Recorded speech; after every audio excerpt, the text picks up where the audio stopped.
The monster who took you from me will soon learn that revenge is a dish best served cold. Here's the thing about Mr. Freeze. He's been a villain for over 50 years, but depending on which version you watch, you might spend the whole episode rooting for him. Is he monster or man? And why do some versions pull it off completely, while others fall completely flat? To find out how his story evolved across animation, I'll be your guide as we delve into the evolution of Mr. Freeze through the decades. Number 1. The Adventures of Batman. Mr. Freeze makes his animated debut in 1968, and if you've only ever seen the BTAS version, this is going to be quite the adjustment. There's the guy who's doing it! Let's get him! Cool off, fellows! Over 6 episodes, this Freeze freezes a fountain, steals a whale from the aquarium, demands $1 million in gold within 24 hours, goes on a Christmas robbery spree, and uses ice meteors falling on Gotham as cover to loot the city. If you make me press this button, the destruction of all Gotham City is on your heads! Batman and Robin stop him every single time. He has no origin, no wife, no backstory, just a freeze gun and a different coal-themed scheme each week. This version of Freeze is a pure villain of the week, and honestly that wasn't unusual for the era. In 1968, this is what these shows were built around. The interesting question isn't why he's so one-dimensional here, it's what eventually had to happen to turn him into a character worth caring about. Number 2. The New Adventures of Batman. 9 years later, and Mr. Freeze is back, and not a lot has changed. With that freezing ray I invented, even the dynamic duo can't stop us. In the deep freeze, he teams up with a henchman named Professor Frost to steal a super-fast submarine called the N-1000 and pull off what he's describing as the crime of the century. Jail is one cooler I want no part of. Get it, Frost? Boy, yes, sure! He freezes Batman and Robin, kidnaps Robin, and steers the sub to the North Pole. Batman defeats him by reversing the polarity of his freeze gun so it heats up instead, and Freeze goes to prison. He even spends most of the episode without his helmet, which removes the one visual element that makes the character recognizable. There's still nothing going on underneath the surface. Several years into this character's existence, and he's the same one-note obstacle. That's about to change completely, and when it does, it changes everything. Number 3. The DC Animated Universe. 1992. Batman the Animated Series. Writer Paul Dini completely rewrites this character in a single episode, and Heart of Ice goes on to be one of the most acclaimed episodes in animation history. Victor Freeze is a cryogenic researcher whose wife Nora is dying. I am recording what I pray will be mankind's first step toward immortality. He freezes her to buy time, using company resources to fund the experiment. His CEO, Ferris Boyle, finds out and has Victor tossed into his own lab equipment. The explosion soaks his body in cryogenic solution. He can't survive outside sub-zero temperatures anymore. It would move me to tears if I still had tears to shed. He builds a suit, builds a freeze gun, and goes after Boyle. Batman tracks him down and stops him at the party where Boyle is set to receive the Gotham Humanitarian of the Year award, which tells you everything about the city. A year ago, Ferris Boyle interrupted an experiment, and in the process destroyed 2 lives. Here's the evidence. Freeze ends up in Arkham, and the episode closes on him sitting in his cell, holding a snow globe with a tiny ballerina inside. He's crying, not because Batman beat him, because he failed her. 30 seconds of animation, and the character never looked the same again. Batman and Mr. Freeze Sub-Zero picks up after a skirmish up north. An accident in the Arctic destroys Nora's containment unit, so Freeze brings her back to Gotham to find a cure. They discover one, but it requires a living organ donor.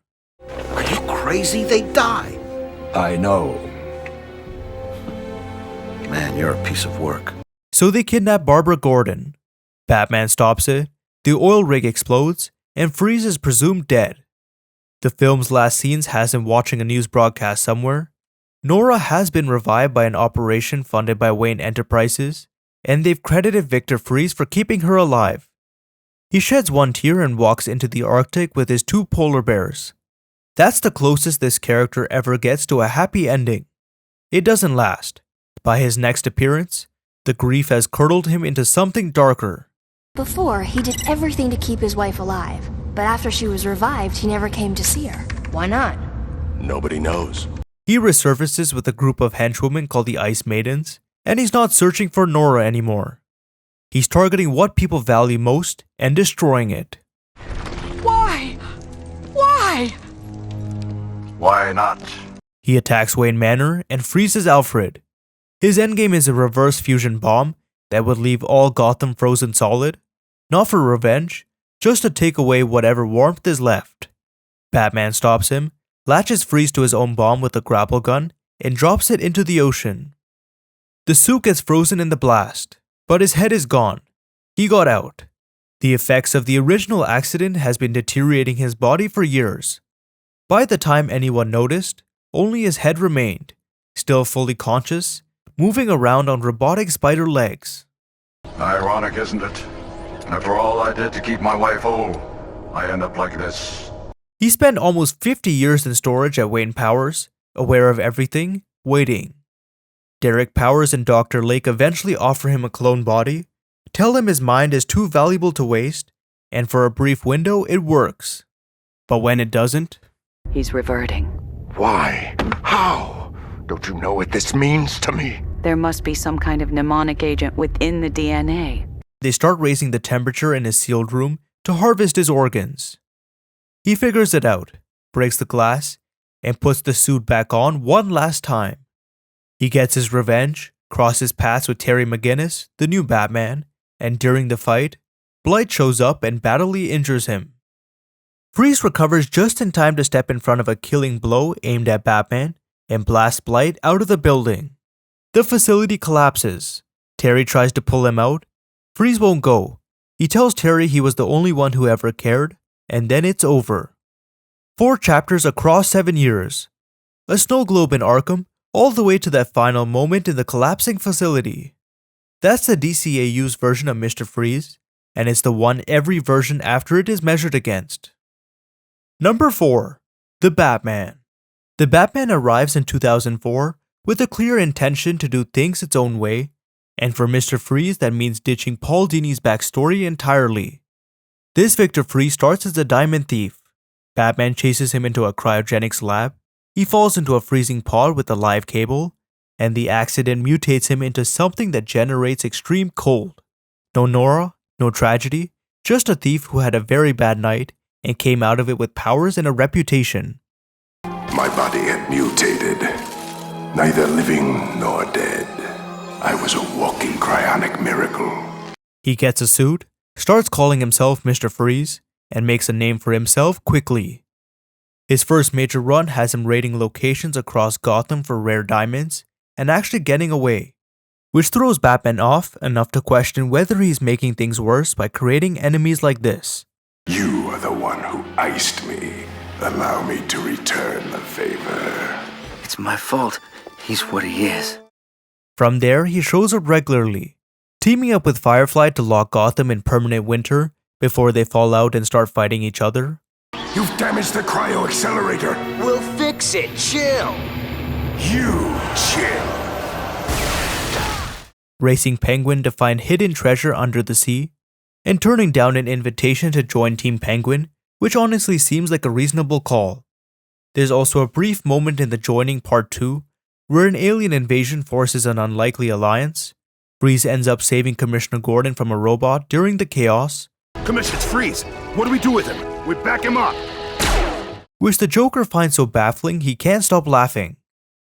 The show's flash-forward episodes are where this version of Freeze gets his most interesting material. Set in 2027, an older Freeze has lost his lower half and replaced it with spider legs, a detail that will feel familiar after the DCAU, and he's back with a new plan. He freezes an airport runway to steal a crystal, powerful enough to activate a machine that would lock Gotham in a permanent winter. After all these years, you're still nothing but a cheap crook. As I've been trying to tell Batman, things change. Batman arrives to stop him, but age is slowing him down, and the fight goes badly. Once Freeze activates his device and the city starts to freeze over, Batman uses the crystal itself to pierce Freeze's armor and hit him with an anti-agent. Even that doesn't finish it. Freeze won't stop, so Batman orders the Batwing to crash land on him. Freeze retreats and freezes himself somewhere, waiting to be woken. A millennium later, he returns, expecting no Batman to exist. No, it's not possible. But I waited 1,000 years, and yet I am here. Only to get outsmarted by GCPD holograms. Number 5. Superman Batman Public Enemies. When Lex Luthor becomes president and places $1 billion bounty on Superman and Batman, every villain in the DC universe shows up to collect. Freeze is one of them, fighting alongside a group of ice-themed villains, Captain Cold, Icicle, and Killer Frost. They attack, but they lose. That's the full extent of it. No backstory, no personal motivation. He's just another villain in a crowd of cold-powered villains. Without the tragedy, he's completely interchangeable with the rest of them, which is exactly the point. The grief and the love story aren't decoration. They're what makes this special character worth watching in the first place. Remove them and you've just got another freeze gun. Number 6. Batman the Brave and the Bold. Brave and the Bold is a love letter to the Silver Age, and its take on Mr. Freeze leans into that history in a fun way. He actually starts out as Mr. Zero, the character's original name before the 1960s TV show changed it. The show plays with that deliberately. In his first appearance, Batmind is imagining himself as Batman and fighting Mr. Zero in the classic old helmet and suit design. Batman defeats him by shattering the helmet with the Batarang. Eventually he updates the costume and changes his name to Mr. Freeze. His actual villain appearances start with positioning glaciers near Gotham, capturing Aquaman and Green Arrow and Plastic Man, And the city at the mercy of a new ice age. Revenge. I will have my revenge. and then getting beaten when Batman shows up as backup. He turns up at the Joker's celebrity roast of Batman, tries some ice-themed jokes that don't land at all, Of all the heroes out there, I only have ice for you, Batman. and Batman escapes in the distraction. The sharper moment comes in Chill of the Night, where a gathering of villains discovers that Joe Chill, the man who murdered Bruce Wayne's parents, is in the room. You're saying we owe Batman's existence to you? That's a killer! Every villain turns on him at once. Freeze is one of them, and the scene treats him as a genuine threat in a way the rest of his appearances in the show don't quite reach. Number 7. Young Justice. Young Justice uses Mr. Freeze differently from most of the other shows on this list, not as a tragic figure, but as a strategist, and it makes him one of the most quietly unsettling versions of the character. His first appearance has him attacking a Gotham park on July 4th, freezing families mid-celebration. Robin tries to handle it alone. Freeze is unimpressed, and rightfully so, but then Batman arrives, cracks the helmet, and takes him to Arkham. The more interesting arc starts when Mr. Freeze manipulates the legal system to get himself transferred to Belle Reve Penitentiary. Once inside, he runs a prison break from within. Now what? Now we put the final pieces in place to bust every single con out of Belle Reve. Smuggling Freeze weapon components and thermal jumpsuits distributed to the inmates, staging a power struggle to get access to the warden's office, and systematically disabling the prison security layer by layer. Stop! Stop! What do you want? Master control for the colors. The plan is patient, methodical, and almost completely works. Superboy tricks Icicle Jr. into reactivating the inhibitor collars, so Freeze confronts them. Hook and Abra were taken out by ice before their colors reactivated. Your father and Cole were with me the whole time. So... Superboy manipulates Icicle Jr. to turn on him. Amateur. You can't possibly hope to beat me at my own game. And smashes his dome open, forcing Freeze to freeze himself just to stay alive. A later episode quietly reveals that while Freeze was supposedly sitting in a cell the whole time, he was simultaneously powering one of 5 ice fortresses blanketing the United States in snow. He was running 2 operations at once from inside a maximum security prison. Young Justice treats him as seriously dangerous, and it works. He's one of the most methodical versions of this character across this whole list, just without any of the personal history that usually explains him. Number 8. Justice League Gods and Monsters. This entry needs a different setup because the Victor Freeze in Gods and Monsters is not Mr. Freeze. Same name, that's the only similarity, but once you understand who this version of Freeze actually is, the entry gets a lot more interesting. In an alternate universe, Victor Freeze is one of the most decorated scientists alive, a Gotham University graduate, and a thermal expert working for the government under President Waller. He was also part of an informal group of students who studied under Lex Luthor at university, a clique that came to be known as Luthor's Boys. That connection to Luthor led to his recruitment into Project Fair Play, a classified government program dedicated to developing methods to neutralize the Justice League if they ever needed to be stopped. When we meet him, he's out in the Arctic doing atmospheric carbon research. A boom tube then opens nearby. An android resembling this universe's Batman steps through, chases him down, and kills him, draining his blood and leaving his body in a ravine. His death alongside 2 other Fair Play scientists triggers a full investigation and implicates the Justice League in a series of murders. Batman investigates, discovers the Fair Play connection, and eventually uncovers that the real killer is his best friend Will Magnus, using robot drones built to frame the League. So in this universe, Victor Freeze never had an accident, never built a suit, never became Mr. Freeze. He was a brilliant, accomplished man who got killed as part of a conspiracy he probably didn't know could get him murdered. There's no tragedy in the traditional sense here, just a very different kind of loss. Number 9. Batman Unlimited, Mechs vs. Mutants. For a film about giant monster mutants, this one does something genuinely thoughtful with Mr. Freeze, and the full story is worth going through properly. We find him living in self-imposed Arctic solitude with Penguin in exile. Freeze has been out there long enough that an oil drilling platform moving into his territory sets him off. You'll be much happier once you've turned your back on humanity. Living among them brings nothing but misery. He uses an Arctic device to enlarge an isopod into a monster and sends it after the rig, but the crew defeats it with drilling equipment. Penguin uses the moment to pitch a return to Gotham, promising access to better raw material. Freeze is suspicious, but agrees. What are you waiting for? To Gotham! Yes, to Gotham! Back in Gotham, they use a drill tank to break into Arkham Asylum. Freeze takes out the entire Arkham Police Division in his ice battle armor, and they free Bane, Chemo, Killer Croc, and Clayface. Freeze gets to work extracting venom from Bane, mud from Clayface, and sludge from Chemo, combines them into a monster venom, and tests it on Killer Croc. It works. Croc grows into a giant and freezes the city.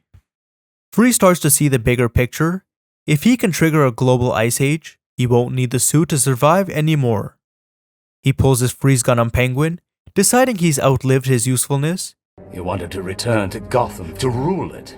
Now that I do rule it, this makes me your #1 enemy.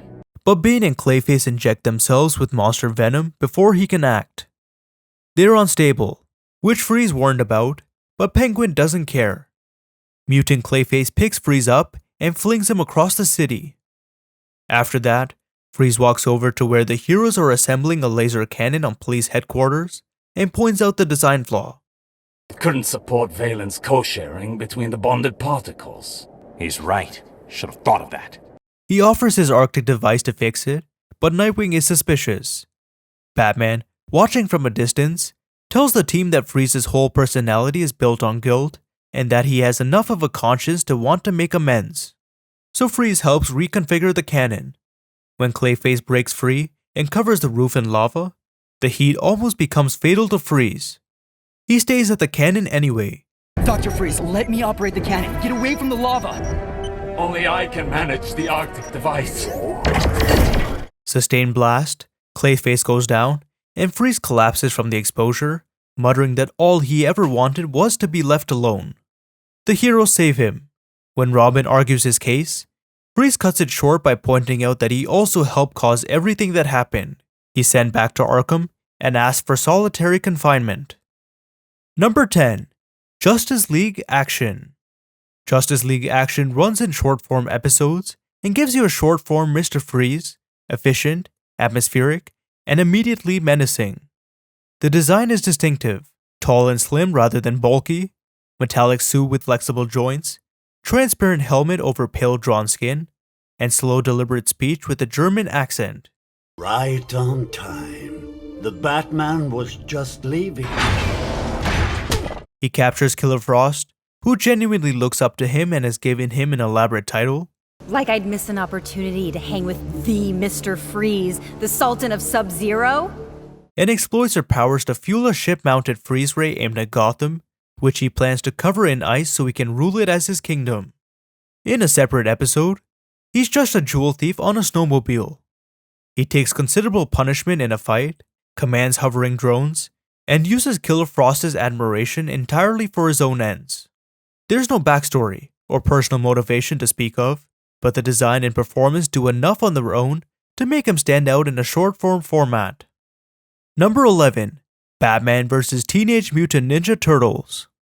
This is one of the stranger entries on the list, which at this point is saying something. When Ra's al Ghul and the Shredder break into Arkham to trade Joker's Venom formula for their mutagen, they walk past Freeze's cell. He makes it clear he wants nothing to do with whatever they're planning. Then the Joker frees everyone and sprays the inmates with mutagen, and Mr. Freeze becomes a giant mutant polar bear. The mutation gives him something he's never had before. His body runs cold on its own, so no suit needed. For you shall not escape, Mr. Freeze! He's physically free of the limitation that has defined him for decades. He uses that freedom to freeze Batman solid, and help the Joker inject him with a mix of mutagen and Joker venom, turning Batman feral. The now insane Batman smashes Freeze through multiple floors. Whether he survived or was demutated off-screen, the film leaves unclear. It's a strange way for an appearance to end, but then again, this is a strange entry overall. A polar bear with an ice gun. That is so cool! I'll show you cool, child. Number 12. Harley Quinn. The Harley Quinn series takes a sharper angle on this character than most versions would try. So, how'd y'all meet? It's a funny story. Nora, you tell it better than I do. Oh, she's being shy. Victor Freeze was a CEO of a multinational company whose job was crushing competitors, including a small cryogenics lab run by a woman named Nora. At the same time, he met someone anonymously online and fell completely in love. He eventually found out that she was the same person his company was destroying. They got married anyway. Then she got sick with a rare blood disease, and with no other option, he froze her in a block of ice to halt the disease's progress while he searched for a cure. There is hope. I have been performing a multitude of experiments on the common snow rat, which shares 98% of its DNA with that of a human. His obsession pushed him into a life of crime. When we first see him in Season 2, he's joining the Injustice League and telling everyone with complete sincerity that he's not actually an organized crime, he's just trying to find a cure for his wife. But actually he's funding that search through organized crime. In Thawing Hearts, Harley and her crew get captured, and Freeze plans to use them as human trial subjects for his cure research. The 2% difference in DNA is the issue. And now that I have you, Harley, I can put that theory to the test. His snow rats have all died, and he's been alone with his frozen wife long enough that he talks to her during dinner as though she can respond. He watches his prisoners eat steak and genuinely asks them to describe what it tastes like, because he can't eat cooked food without dangerously raising his own temperature. Believing she's actually a prisoner, Harley accidentally unfreezes Nora before a cure exists. Nora wakes up. She looks at Victor. She assumes there must already be a cure, otherwise why else would he free her? And then her disease comes back, and the hope completely leaves her face. So Nora needs a blood transfusion. But once you inject this serum, it will change your blood type to Nora's. But the transfusion will kill you. Victor sacrifices himself, transforming his blood type for a cure. The only reason I've suffered through life in this godforsaken cryosuit is to find a cure for Nora. He performs the transfusion knowing it's gonna kill him, and before he's gone, he reaches for her hand. He spent years trying to close that distance, to find a way to touch her again after the accident made that impossible. And in the moment that actually matters, he reaches out, but he can't quite reach her before he's gone. Every crime, every person he froze, every scheme in the name of the cure, it all came down to that moment, and he almost made it. Number 13. Batman, the Doom That Came to Gotham.